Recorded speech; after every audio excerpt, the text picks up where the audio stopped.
What's up, guys? Welcome back to another episode of Wingboys. We talk about life, sports, and eat spicy wings. We're changing up the setup a little bit today. We want to make it a little less formal, a little more conversational, make it feel more natural for you guys and for us as well. So yeah, let us know if you like the setup that we have right now going forward. Let us know if you want us to maybe get back to it, or maybe even get back to the Super Smash Bros. Videos that we were doing for a little bit. That's right. So yeah, just always comment, let us know, or DM us. Our ad's gonna be down here, or you can DM Wingboys exactly, or personally, specifically, Right here. directly. I don't even think you have access to that. I think it's just me. Yeah, bro, that's all you. Don't talk to me. So have you watched any of the NBA at all? I know your Lakers immediately honestly. dropped it. Just dropped the ball. Like on game one, day one, they could not do You it. can't win them all, you know? You can't win any of them, apparently. All right. So what went wrong? Talk to me. I mean, a lot. I haven't been following basketball too closely, even though I'm in a fantasy basketball league.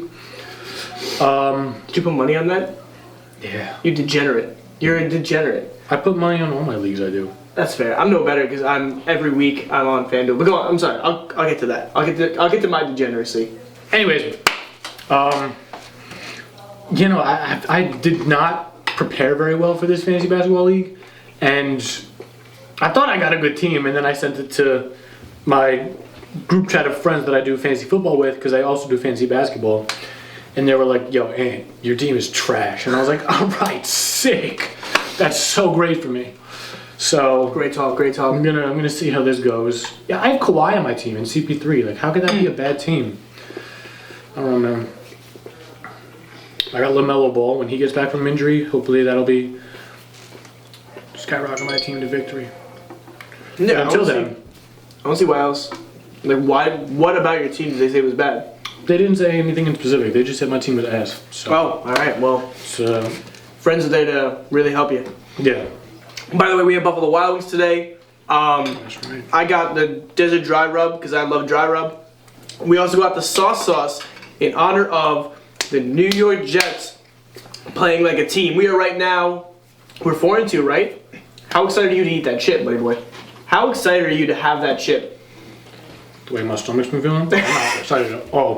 I wonder if it's gonna reset your stomach all the way. It's gonna go so bad it's gonna be fine again.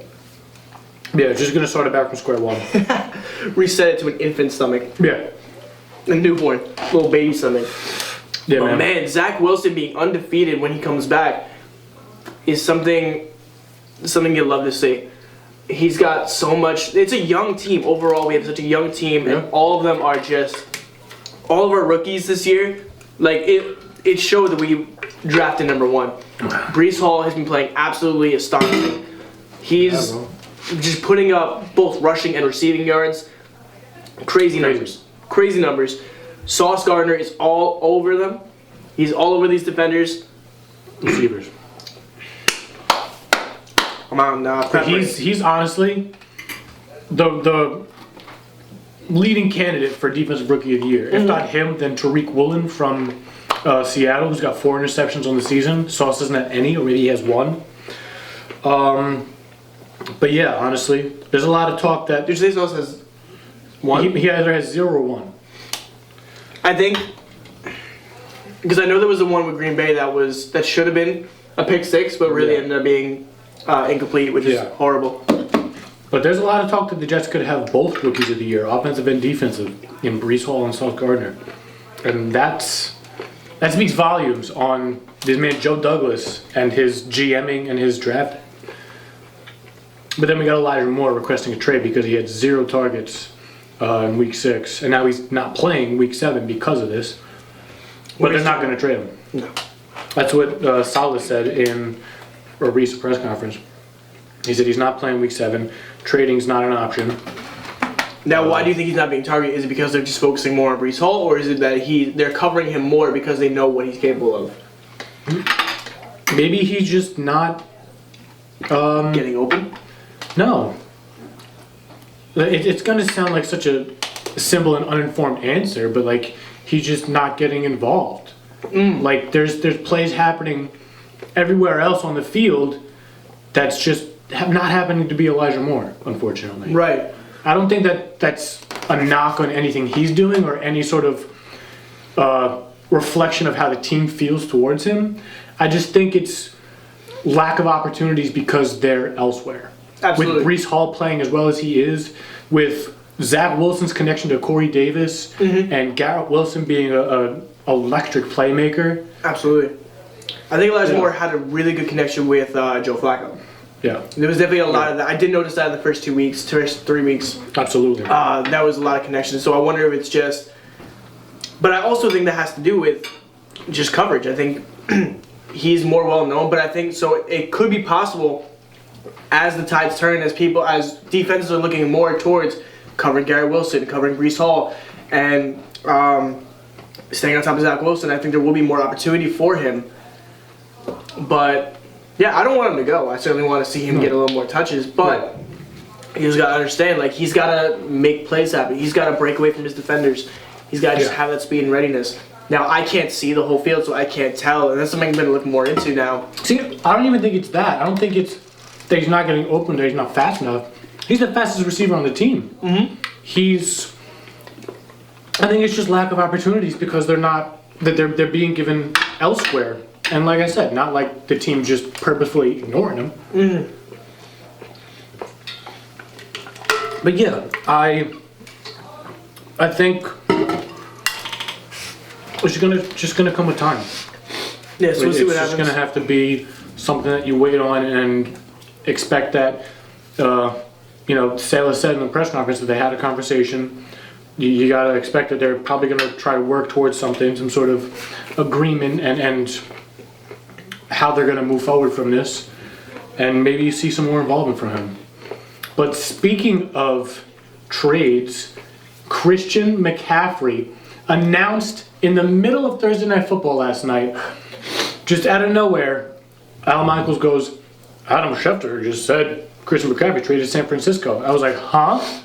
Yeah, I wasn't even watching the game. Crazy. Because every single Thursday Night Football game has been brought to you by Ezequel because they've been so No, I boring. knew that this Thursday was going to be different. Yeah, I just happened to be busy this Thursday, so that's why I didn't watch it. But, yeah, I wasn't paying attention. I got home by like 8, 9 o'clock, and I saw the group chat blow up. And Christian McCaffrey is on one of my leagues, so I'm very excited for this. I think that he's going to be used a lot more.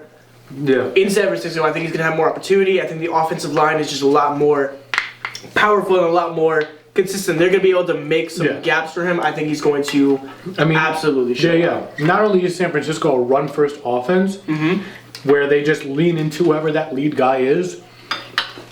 You look at Elijah Mitchell before he went down, and now Zach Wilson before Christian McCaffrey came in. They really just have one guy that they just give the ball to until he goes out, and they're like, all right, who's next? And I just saw today someone's take on this. They said San Francisco now has a running back that can line up as a wide receiver and a wide receiver that can line up as a running back. And that's a dangerous and unique matchup. To have two weapons like that in Christian McCaffrey now and Deebo Samuel. Oh, for sure. And then you have the speed of Brandon Ayuk also that you have to account for, and his further involvement in the offense. Last week he had 2 touchdowns. Yeah, Yeah, he's been getting open too. they're San Francisco getting serious, and they traded I think like a second, third, and a fourth for him. Oh, wow. Yeah, I'm surprised they have that high. yeah. They haven't been doing that good. But no, it's looking like a really dangerous team, so I would look out for them. I'm very excited to see how Christian McCaffrey does in that. For both him as a person and as for someone in my fantasy league. That same fantasy league, I just showed Anthony this morning. Someone proposed on my team. He wanted Nick Chubb, and he was going to give me, I'll pull it up right now actually. He's going to give you Aaron Jones, DJ Chark, and Chase Edmonds was the last one? Chase Claypool. Chase Claypool. Aaron Jones, DJ Chark, and Chase Claypool for Nick Chubb. So that's crazy, garbage. and I'm definitely declining it. But honestly, what a crazy request. When you first sent it to me, I thought you were offering Aaron Jones, DJ Chark, and Chase Claypool, and I was like, in my head, I was like, that's a great trade if he accepts that. And then I realized you were receiving those 3, and I was like, absolutely not. No, Nick Chubb was the one I got by accident, unintentionally in that league, because that was the draft where I went to click Josh Allen, Except I got Nick Chubb instead. Listen, look at Nick Chubb turned out to be a great pick. I'm really good at unintentionally picking great picks. However, so I do want to flex that I'm currently 6-0, undefeated in Anthony's league. That being said, 2 different teams though that you're talking about right now. yeah, no, I'm switching over. Because speaking of unintentional great picks, Josh Allen's bye week. My backup is Aaron Rodgers, so it could be really good, or this could be my first out. The guy I'm going up against isn't that great. I think it's Evan. Evan just made a good trade. Don't tell me that. He moved Tony Pollard and Brandon Ayuk for Elijah Moore and Keenan. Oh yeah, he's also got Patrick Mahomes. He's got Taylor. He's got Barkley. Yeah. At Jacksonville, yeah, never mind. I'm taking the L boys. So Sorry, bro. first loss, but week 7, first loss. I'll take it. Listen, you got Brees, you got Zeke, you got CD, you got Freiermuth. If they can play well, Mark it's a Andrews. game. Yeah, Mark Andrews. He's the best tight end in fantasy, if not Travis Kelce. Yeah, so we'll see what happens. I'm very, very hopeful. But how you been doing this league? Well, piggybacking on that Christian McCaffrey trade, I have Jeff Wilson Ooh. on 2 of my teams, and this was but I wanted to move Jeff Wilson because I expected Elijah Mitchell to come back within the next 2 or 3 weeks, and I wanted to capitalize on Jeff Wilson's value while he still has it. But Christian McCaffrey kind of ruins that for me. Right. So I'm kind of You be getting real desperate in the group chat.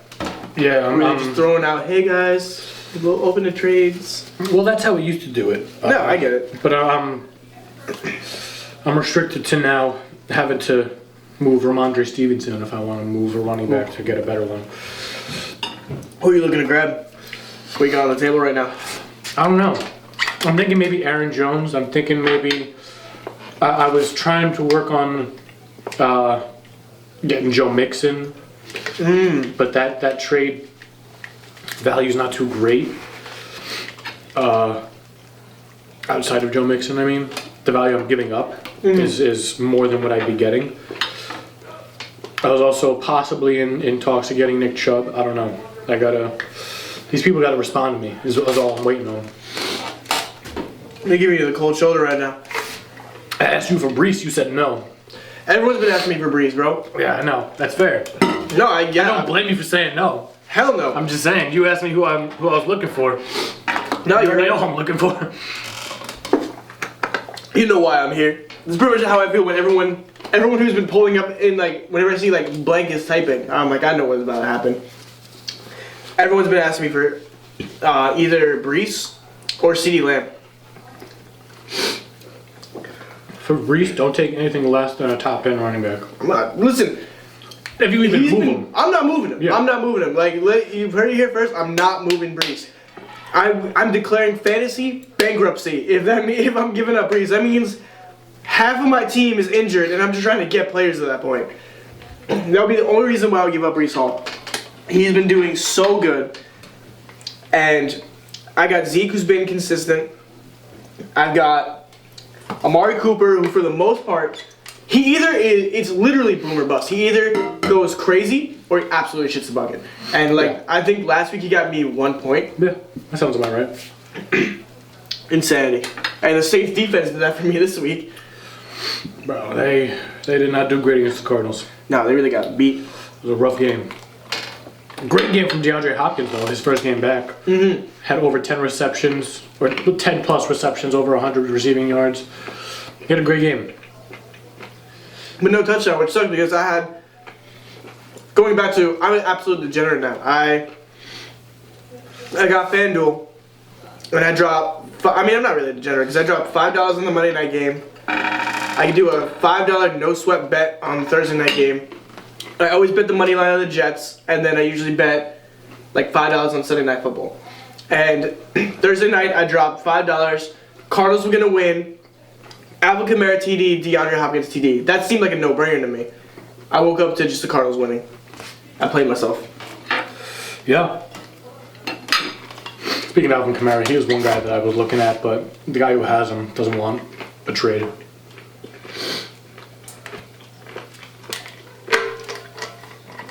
So yeah. How you feeling about the Denver Broncos? I have Russ in one of my fantasy leagues. I'm very frustrated. Man, Russell Wilson is good at one thing: disappointment. Bro, he was so good up until this season. I don't understand. He was the definition of clutch, of a star quarterback. Up until he got to the Broncos. I just don't think that was a good fit for him. Which I feel like we said that when he came over. I feel like we were skeptical. I have to go back into the episodes, which you guys to the can archives. do. You guys should do too. And let me know in the comments what we said. But I don't know. I was very disappointed in how he plays. He's a good running quarterback, though. I'll give him that. Speaking of running quarterbacks, man, Justin Fields is going through it. Did you see him in that Thursday night game? Man, it sounded like I could hear the X song playing in his headphones. Like, it was so tough.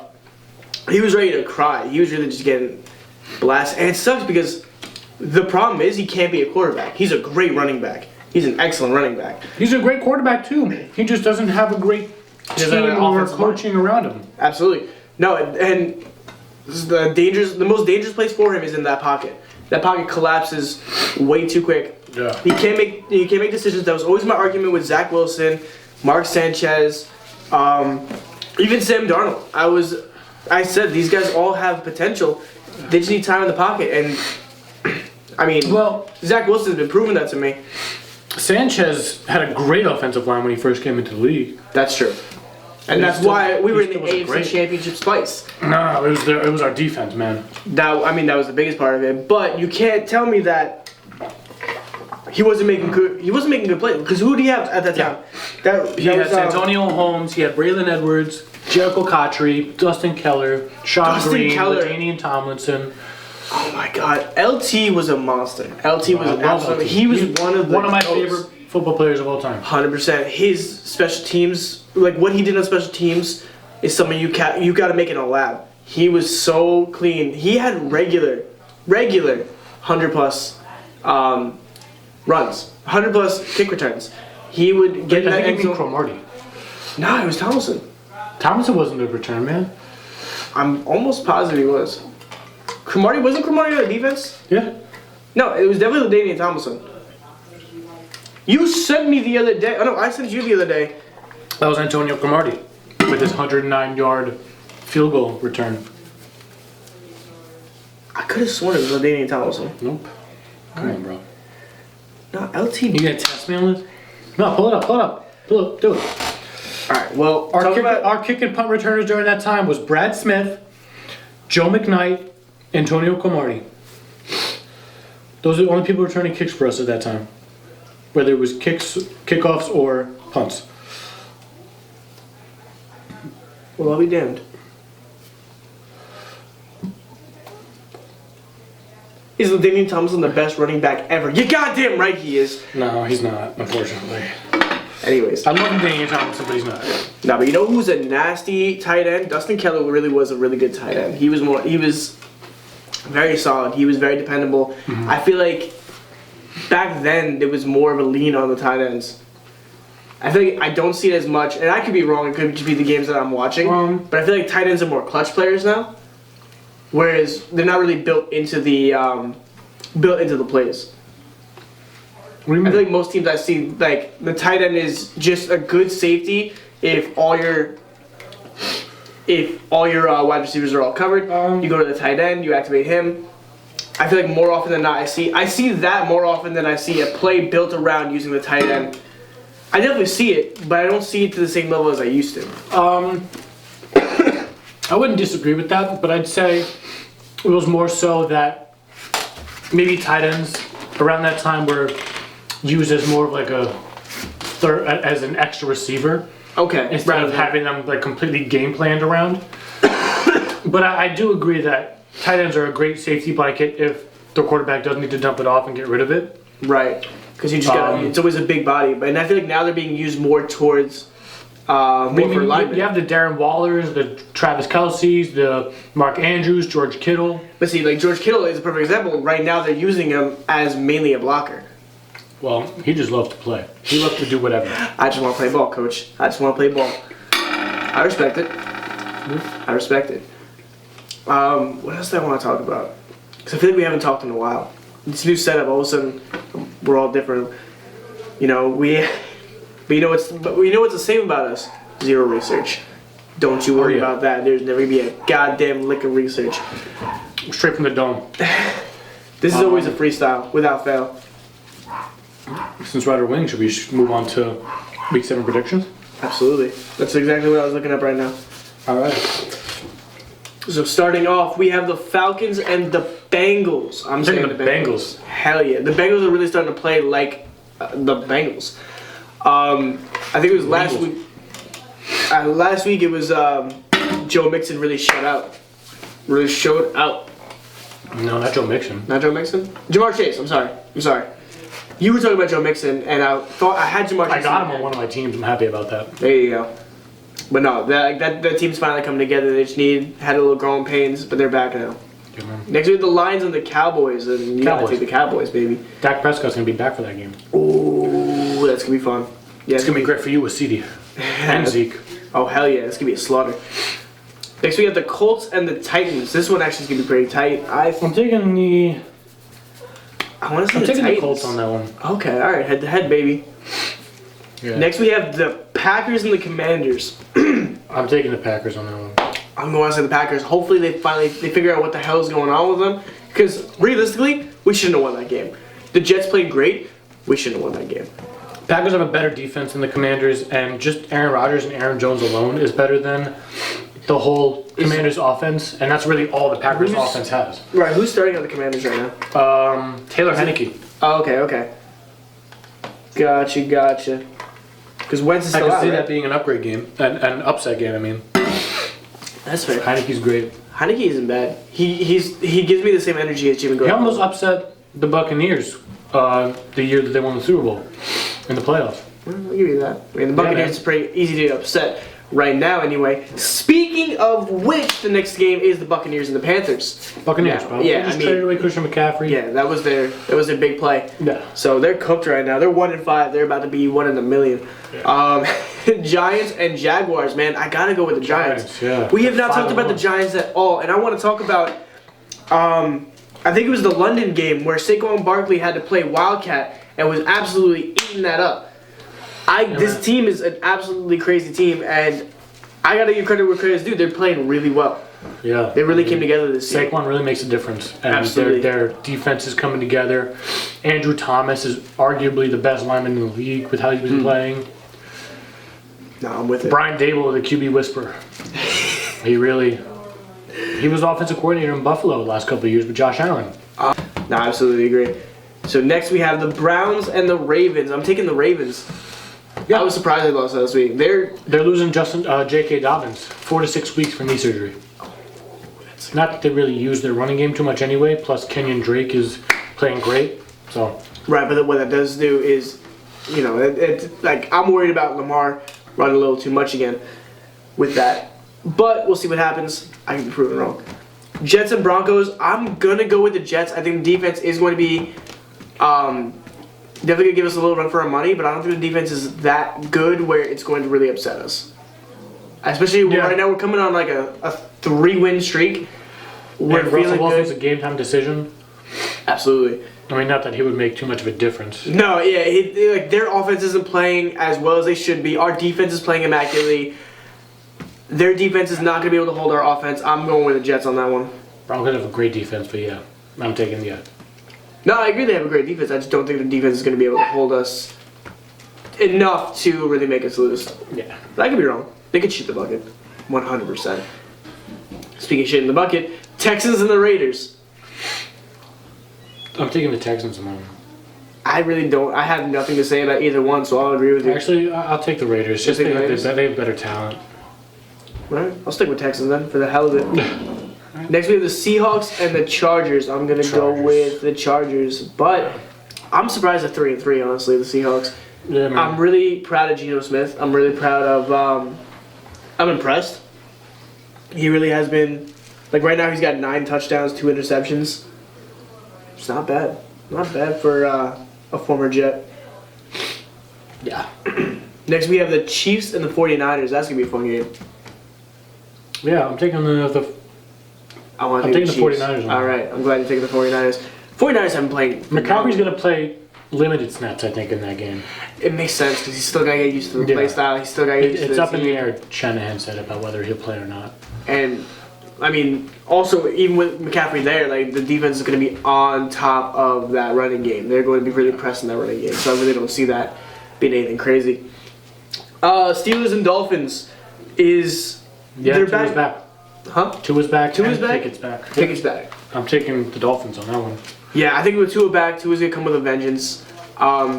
Especially because this team has been going through it. Between they were down to their 3rd string, all the way down to I think the 3rd string got hurt, and Tua And Bridgewater came. Bridgewater had to come back. So they've been just going through it. So I think Tua is very excited to come back. Yeah. And Pickett is starting, not Trubisky. I think it'll be a fun game. It'll be fun to watch. I think there's gonna be a lot of heart out there. And then that being said, Monday night, Patriots and the I'm Bears. taking the Patriots on that one. I have to agree with you. As much as I love Justin Fields, yeah, I think they just gotta. Yeah. They're not gonna be able. That O-line's not gonna be able to cover that defense. But you and I are gonna go see the Bears and the Jets. November Very exciting. 27th. November 27th, and we'll be able to talk. We're gonna talk a lot about that. Very exciting. Oh, I still have your mic on that. Yeah. Yeah, I'm gonna get you. Don't worry. I'm glad we talked about it so I can embarrass myself. Anyways, guys, thank you so much for watching. If you like the new setup, please let us know. We'll keep it this way. If not, we'll go back to the old way. If you miss the Smash videos, if you want us to go back to that every week, we could do that, or we could do like once a month videos, maybe bonus episodes. You guys, we want to hear from you. We want to see what you're doing. We're here. We're talking football. This is a conversation that we'd be having outside of this. Honestly, we were going to have this conversation. We were working out today, but I was like saving for the podcast. And we were focusing on you not recording me in any of my sets. Listen, I'm not good with technology. I'm like an old man. We've been using the same camera for this podcast for about a year now. That I haven't touched. And he ever. hasn't touched. I didn't realize you haven't touched it because you know what? You're always back there like adjusting it because I always have you. But yeah, no, he's never hit record. So he was clicking the wrong button the whole time. Recording me, not recording me. So that was cool. But anyways, thank you so much for watching. We'll see you next week. Bye.